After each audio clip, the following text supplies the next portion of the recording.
Super thrilled to be back here for yet another Forever Employable story, the ninth in my accidental podcast. Never meant to start a podcast, but here's where we ended up.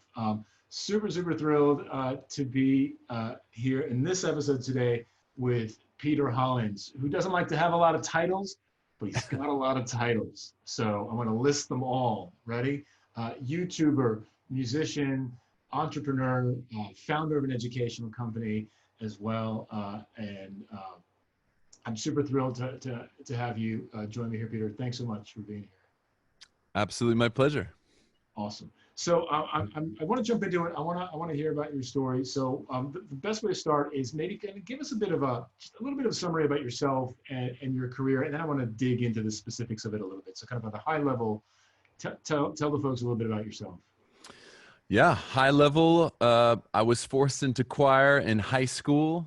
Started singing, even though I thought singing was not for males. And my mom was correct. She was right. It was a good decision. I ended up going to the University of Oregon on a full scholarship to become a choral director, since my choral director in high school changed my life. Ended up just getting my voice performance degree as an opera singer, which doesn't lend itself to making a living. So my parents were freaked out. However, I fell in love with the recording studio during my college years, recording some a cappella CDs with my a cappella group I started. And so I took all the money I had saved for my master's in teaching, and I purchased my own home recording equipment. I started traveling around the nation recording a cappella groups from Georgia up to Yale. And I just fell in love with being in the studio and male vocal harmony. And eventually found myself, after being married to my love of my life, on Royal Caribbean cruise lines, traveling around the world for 4 or 5 years, doing Broadway. And when we got back from that, I started recording myself, and I turned the mic on myself and I stopped recording other groups. And I found myself on a reality TV show called The Sing Off, which is basically American Idol for dorky acapella guys. And even though I had 4 or 5 solos, I know, right? Right. Oh boy, there's a reality TV show for everything. Right. Even though I had 4 or 5 solos on national television, that did absolutely nothing for me as a career, but it did provide the impetus to turn the mic on myself. And so I started recording my own music. And just like I taught myself recording engineering, I taught myself video editing, and I started uploading videos to a little website called YouTube. A fledgling site. Yeah, just a fledgling site. And about 15, 16 months later, I was making a substantial income so that I could stop recording other groups entirely and just started focusing on releasing content on my channel on YouTube, and started becoming more consistent and building a foundation for, you know, this digital media company that I'm running. And now to this day, which is about, gosh, let's see, if I started it in January of 2011, and about 9.5 years later, I have about 1 billion views across all my social media, and like 7-8 million followers, and 10 full-time W-2 employees, and 30-40 subcontractors, and you know, a small education company, because I believe so much in teaching all the things that I've learned to my fellow peers so that they can do what they love for a living. And I get to make music for a living, and now I'm here talking to you, sir. Nice. That's as top level as I can give you. That's amazing, and that's really good. Thank you. And that was great. So we're going to dig into this a little bit. I'm just kind of curious. You know, I told you a few minutes ago, I aspired to be a musician briefly for about a decade. Yeah. And failed. Failed trying really hard. And so why a cappella? I'm just kind of curious, for my own curiosity. Why a cappella? You studied opera. Yeah. Clearly you can sing. Why a cappella? Well, the first time I listened to a cappella music, I was an eighth grader, and it was a cassette tape from a collegiate group from BYU, Mhm. uh, a men's group called Vocal Point, and it's something just really struck a chord with me, no pun intended, and it moved me to no end, and I was drawn to it. And I've had this like little compass inside myself that I just have always followed without like this like really long term, this is where I'm heading in life. So when I got to the University of Oregon and there was no a cappella group, I started the a cappella group that I wanted to join, and I founded it myself. And it was everything that I needed. I don't think I would have actually graduated college if I wouldn't have had those group of guys and uh, that music to get me through all this classical uh, mumbo jumbo. I mean, School of Music's in most colleges do not prepare you to A, succeed financially, or B, even in my opinion, give you the emotion back that you give to it, right? You can't practice for 3 months to do an opera and have one performance and feel vindicated, at least not as a 18, 19, 20-year-old who needs feedback from your peers so desperately. So it was everything. It is me. That male harmony, male vocal harmony it just moves me emotionally so much. Amazing, amazing. And I did a year of performance, a piano performance in school as well. And it was brutal. And then yeah, you kind of set yourself up for this one performance. And if you don't get it right, which I didn't get it right, they're like, Oh, well, you're awful. And I was like, but I spent my life like playing, you know? yeah. And And it was that's not real, that yeah, it's just not the way it goes. And so maybe uh, one of the reasons why I love the studio so much. I've done a lot of live performing. My wife and I were even on Broadway for 2 months, but I love the studio. I'm a studio rat. I love perfecting the music. You can take as many takes as you want, and then you put them all together, and you're like, "Look, yeah. Mom, I can sing good." Yeah, But amazing. One of the things you mentioned here, and I'm going to jump ahead a little bit in the conversation because you said, look, you created the group that you wanted at school. Now, one of the things I yeah, talk about in the book and Forever Employable is if you can't find the community that you're looking for, or for some reason you can't join the community that you're looking for, then mm-hmm. create it, right? Amen. Make it yourself. So did you have a?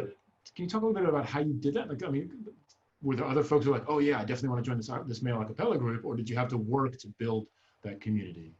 Well, of course, it's work no matter what, but I was in choirs, and so it was a very organic conversation in regards to like, hey, have you guys heard of this thing? Listen to this music right here. Isn't that awesome? Shouldn't we do that? It would be so great. And so I found one other person who had that passion, and so by the end of my freshman year, I found that other person, and me and my friend Leonardo da Silva both just went on a torrent and put thousands of posters everywhere. We're like, we're having acapella auditions for this acapella group. It really exists. You should try it. And there was no acapella group until they auditioned for it. And so Right. yeah, we created it. I mean, I feel like that's a very common theme in my life.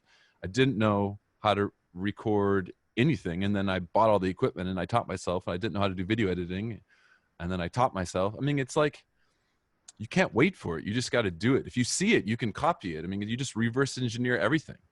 No, but I love what you just said a second ago. Like we put up these flyers everywhere that said this thing exists, come join it, right? But it wasn't there, Oh right? no, it was not there. Right. But that's the test of things, right? We talk a lot, in the world that I come from, we talk a lot about running experiments and running tests, and one of the things that we do is basically like, hey, this thing exists. Don't you want to join it, right? And if you get enough people to say, yeah, I want to join it, then you create the It- thing, and right? it exists. Yeah. Right, which is amazing, and it gives off this sense that like, oh, I'm part of this amazing creation, right, that already happens. Look, there's some qualities that I talk about in the book, that absolutely relate to the story, the kind of the high level story that you shared. Now, I want to dig in a little bit deeper into that. So, for the emphasis I want to focus on is entrepreneurialism. You've clearly got the entrepreneurial spirit. That's obvious.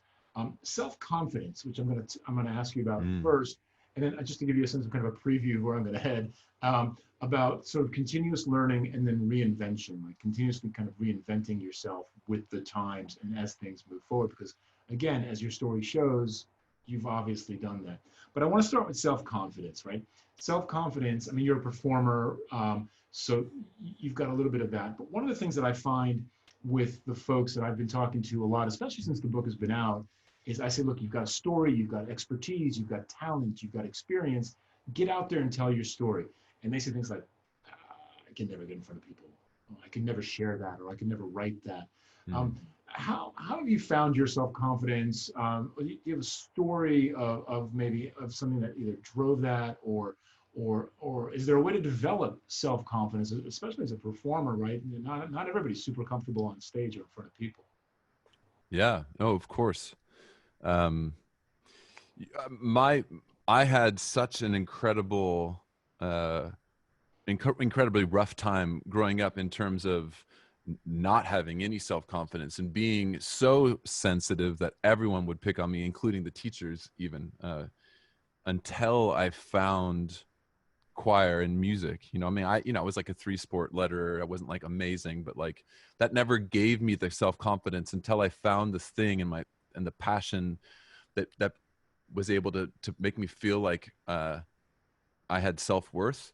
And so finding my voice let me really actually find my voice. And without that, I wouldn't have self-confidence. I didn't have it, growing up in a small town. Once you're like labeled that outcast, it's pretty much impossible to grow out of it.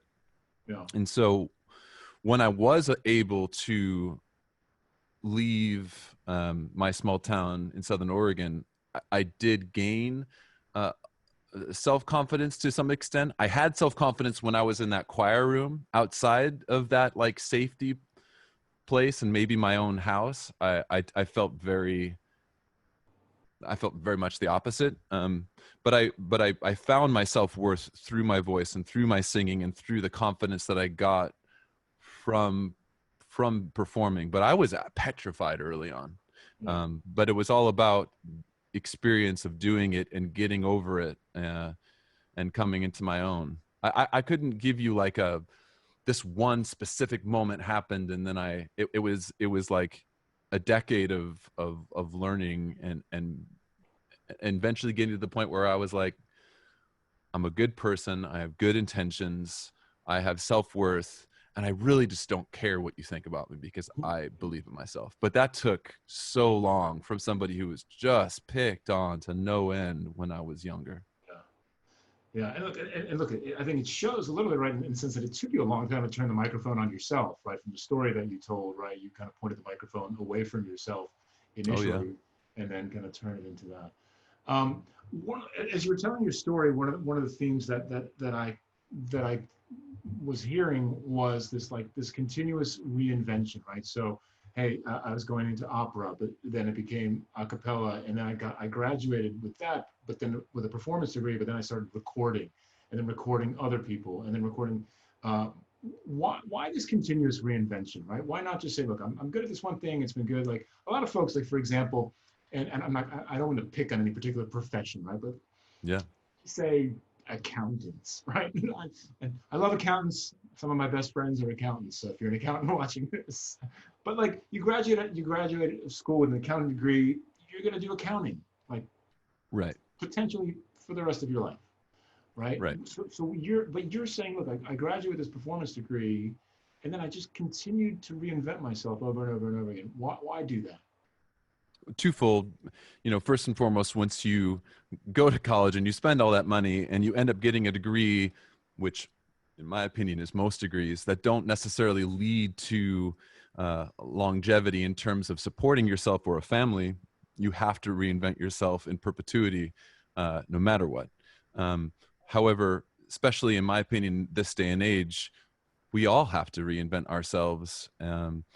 And I recommend to my students to do so, paying attention to technology and the tools and platforms that provide the infrastructure for you to innovate. But I had to innovate and continue to innovate nonstop, because if I don't, then I'm no longer relevant, both in terms of fan acquisition, but also in terms of like passion for actually creating the art itself, whether or not that means I'm orchestrating working on different genres of music, using different technology to create the music, to streamline my processes, to take myself out of my production funnel so I can create more of it, higher quality, more quantity. I think that it will be the only way to not only be successful moving forward 2020 beyond, especially we're within the confines of a pandemic, but also given the world global state, I think we all have to think that nothing is consistent anymore, and we have to be able to really be open to all of the options out there, and copying people and processes that you see others doing that look successful, and utilizing reverse engineering to do so, and not being afraid, especially as a musician and a creator, to copy, because no matter what, it'll be unique because you are unique. And I feel like it is the biggest way to flatter somebody is by copying what they do. And I feel like as a musician, oh my gosh, you can't copy them. But I'm like, come on, you look back at Bach and Mozart and Beethoven, they all copied each other. And I think that's why humans in general are successful, or we have been successful, because we learn from each other, and we copy and we recreate. So reinvent ourselves. It's really excellent advice and really good insight, because a lot of folks will say, well, I don't know where to start. I don't have anything unique to say, right? But we all stand on the shoulders of giants, right? We stand on the shoulders of people who came before us, regardless of your profession, right? It doesn't matter what it is. We build on the work that came before us. And then eventually, like you said, the way that we do it is never going to be exactly the same as the ways everybody else or the people that came before us. And that becomes our thing, and then we evolve and we grow from there. There's a thing I want to dig into really quick that you said that I thought was really interesting. You said, look, I continue to reinvent myself, partially because for fan acquisition. Can you expand on that a little bit more? Like, what do you mean? What do you mean by that? Yeah, of course. I make two different types of content, right? You would look at them without thinking and be like, well, that's a music video and that's a music video. One is much more tactical in terms of doing a piece of IP that already has a fandom or has a specific timetable that you have tons and tons and millions and tens of millions of people searching and looking at, so that all these different algorithms and all these other platforms are providing my content as suggestive content on the backs of other people's content. And so in terms of creating and recreating and recombining art that already exists, one of my pieces of content that I create, vertical wise, are very, very specific in terms of like, I'm creating this just to find new fans and new people to find me and my brand and my art. And the other one is more like, I'm creating this because I'm passionate about this music. It moves me. It provides, like, you know, if you're a gamer, it gives me mana back. Whereas like the other thing is like, it's my homework. It's what I'm doing because I need to be able to reinvent myself constantly to help the retention rate that's only at like 95%. And you are always slowly losing fans, whether that's because of other people's monetary issues or their changing tastes or whatever. And so it's quintessential for every single creator to have, in my opinion, an acquisition type of content where you're like, I'm doing this for the reason to gain an audience and a community. And the other one is like, I'm doing this to fulfill myself so I can keep on making this thing. That's the way I look at it. And there's obviously a sliding scale and a percentage of both of those two things.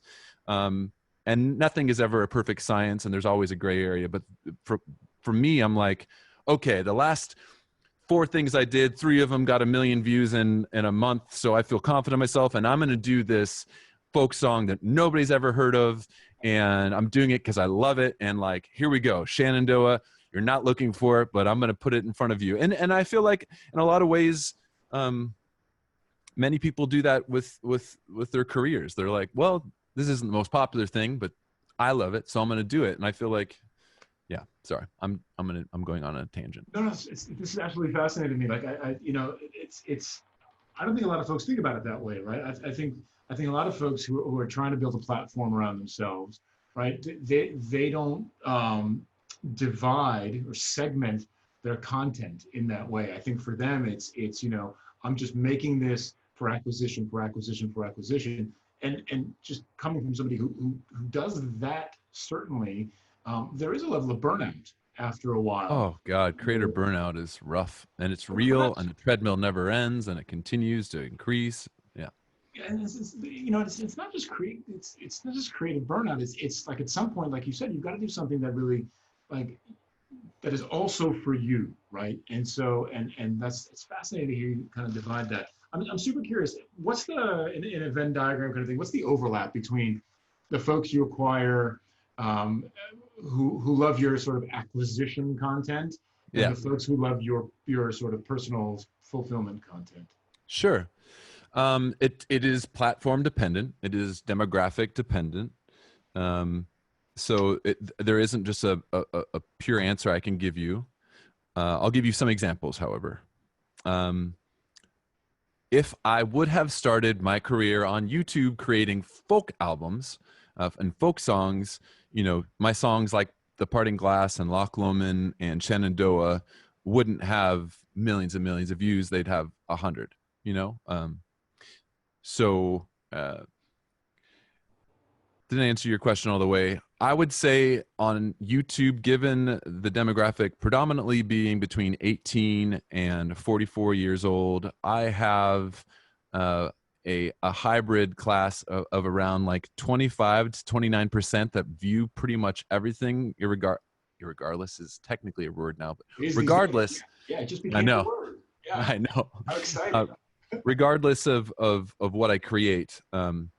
But is completely and totally dependent upon, because that same like Loch Lomond and Shenandoah and Parting Glass, I released that on Facebook where I have 65 and up as my main demographic, and that is the only thing they want. And the opposite is true. Whereas if I were to release some type of, pop song or some type of medley of Disney songs, they don't really care because that's not what they like. And so it's always dependent upon.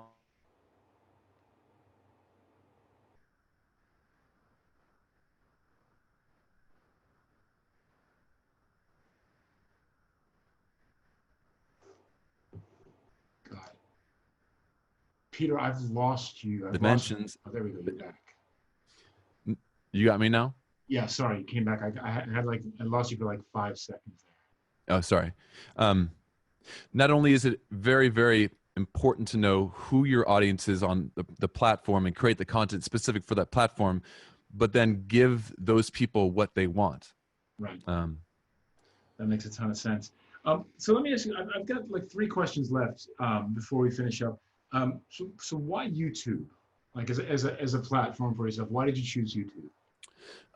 2011 YouTube was the quintessential best place to build a community, both in terms of their ability to allow us to push things offsite and also just the way that their SEO worked. It was really easy to build there versus anywhere else, in my opinion, especially for music. For me, I already had a few leaders in this space that were doing it, and I was like, well, this looks like this makes sense. I mean, I had no idea. I was just copying, right?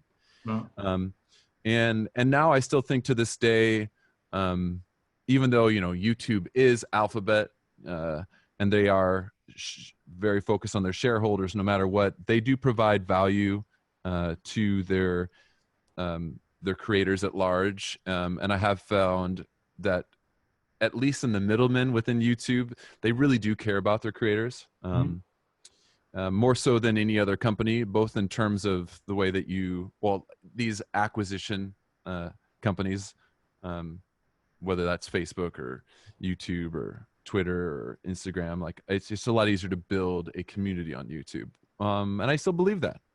They allow you to, at the end of your videos, push offsite, and that type of CTA is or even call to engagement really is quintessential to building your community. And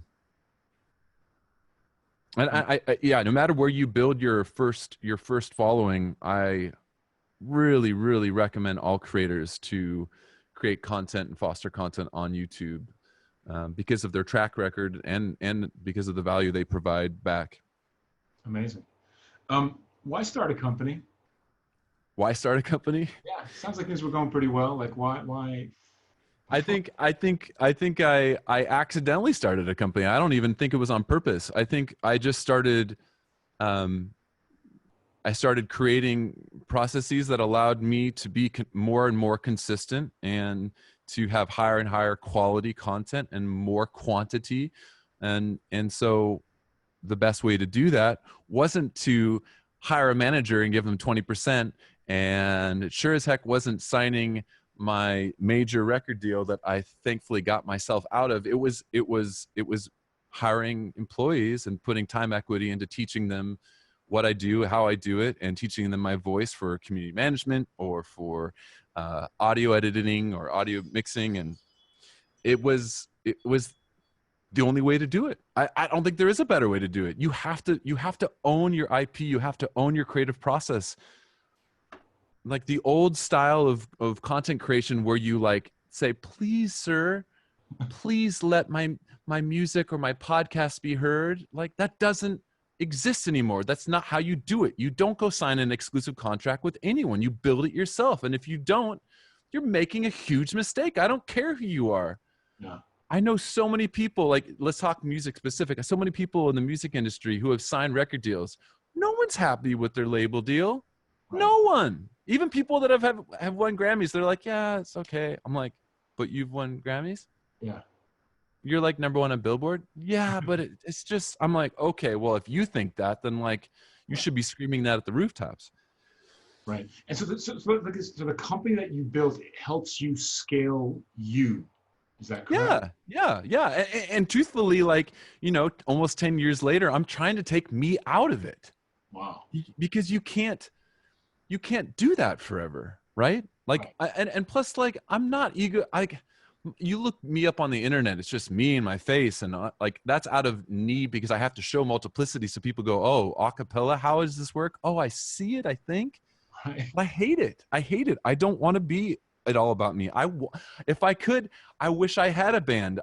And some of the brands that I'm creating, I have a secondary brand that's called Legendary Vocals, and I'm able to share other people to millions of people, and I can help them start making a living. And I've been able to do that, and that's so much more worth it. And that's also the same type of overall ethos of why I want to build a bigger education company and get to more and more people and have as many touch points as possible, because it's so important for them to learn that the way that we were subconsciously like fed on only one way to create, you have to have this big company or this big wig tell us that it's good enough. Like that's no longer relevant. This is 2020. The internet exists. We have free marketing almost worldwide. No, not really China and Russia and maybe some other places, but like,